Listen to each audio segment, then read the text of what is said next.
Hello viewers, വാവ കിച്ചണിലേക്ക് എല്ലാവർക്കും സ്വാഗതം. അപ്പം ഞാനിന്ന് വന്നിരിക്കുന്ന ഇപ്പോൾ വിഷുവൊക്കെ ആയില്ലേ, നമുക്ക് നല്ലൊരു പുളിശ്ശേരി വയ്ക്കാം. അപ്പം അതിന് വേണ്ട ഇൻഗ്രീഡിയൻസ് എന്തെല്ലാമാണെന്ന് വെച്ചാൽ, അതിന് വേണ്ടിയിട്ട് ഞാൻ ഇതേമാരത്തെ മാങ്ങ എടുത്തിട്ടുണ്ടായിരുന്നു 4 എപ്പോഴും നമ്മൾ മാമ്പഴ പുളിശ്ശേരി വയ്ക്കാൻ പുളിമാങ്ങയാണ് കേട്ടോ നല്ലത്. ഇതേമാരത്തെ ചെറിയ മാങ്ങയാണ് എപ്പോഴും നല്ലത്. പിന്നെ അതിലേക്ക് വേണ്ടത്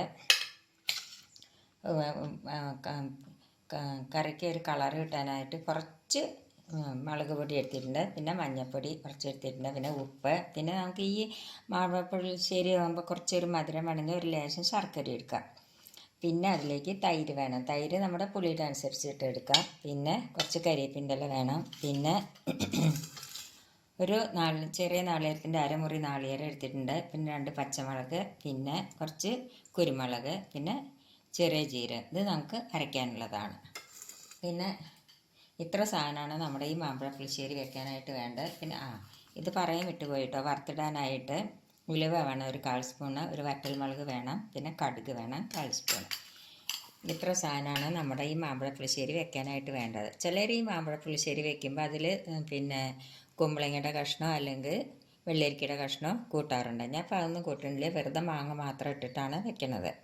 അപ്പോൾ ആദ്യം ഞാൻ ഈ മാങ്ങയൊന്ന് തൊലി കളഞ്ഞിട്ട് എടുക്കട്ടെ. അപ്പം ഈ മാമ്പഴത്തിൻ്റെ തൊലിയെല്ലാം ഇതേമാതിരി കളഞ്ഞെടുത്തു.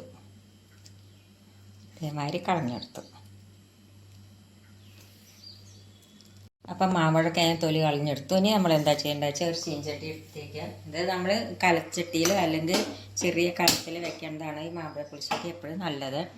അപ്പം എൻ്റെ കയ്യിൽ അതില്ല, അതുകൊണ്ട് ഞാൻ ചീഞ്ചട്ടിയിൽ വെക്കേണ്ടത്. ഇനി ഇതിലേക്ക് നമുക്ക് 1 ഗ്ലാസ് വെള്ളം ഒഴിച്ചു കൊടുക്കാം. ഒരു 1.5 ഗ്ലാസ് വെള്ളം ഒഴിച്ച് കൊടുക്കാം. ഈ വെള്ളം ഒന്ന് തിളക്കട്ടെ. അപ്പോഴേക്കും നമുക്ക് ഈ മാങ്ങ അതിലേക്ക് ഇട്ട് കൊടുക്കാം.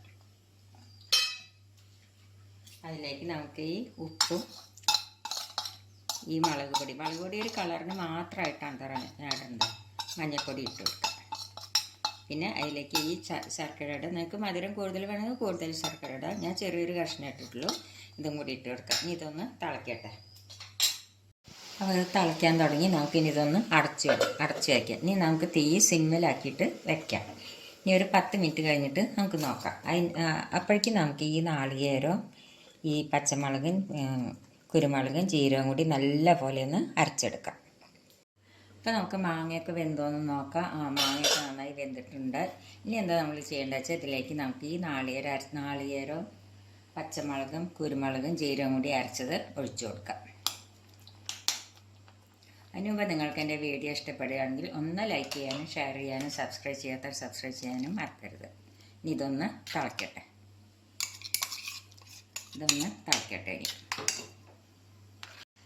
അപ്പോൾ നാളികേരം ഒഴിച്ചിട്ട് തിളച്ച് കഴിഞ്ഞ് ഇനി നമുക്കിതിലേക്ക് ഈ തൈര് ഒഴിച്ചു കൊടുക്കാം.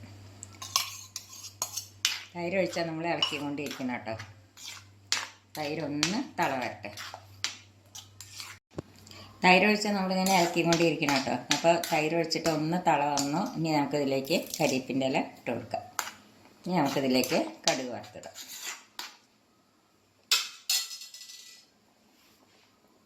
അപ്പോൾ നമ്മുടെ മാമ്പഴ പുളിശ്ശേരിയിലേക്ക് വറുത്തിടാനായിട്ട് ഒരു പാൻ അടുപ്പത്ത് വെച്ചു. അതിലേക്ക് കുറച്ച് വെളിച്ചെണ്ണ ഒഴിച്ചു കൊടുക്കാം.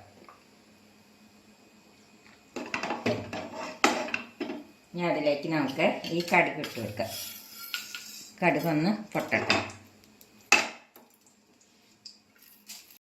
കടുകിൻ്റെ കൂടെ ഞാൻ വറ്റൽമുളക് കൂട്ടിയിരുന്നു കേട്ടോ. ഇനി നമുക്ക് ഈ ഉലുവ ഇട്ട് കൊടുക്കാം. ഉലുവയും കൂടി ഒന്ന് നോക്കട്ടെ. ഉലുവ മൂത്തു. അതിലേക്ക് നമുക്ക് ഈ കരിവേപ്പിൻ്റെ അരി കൂടി ഇട്ട് കൊടുക്കാം. നമുക്ക് ഈ കറിയിലേക്ക് ഇത് ഒഴിച്ചു കൊടുക്കാം.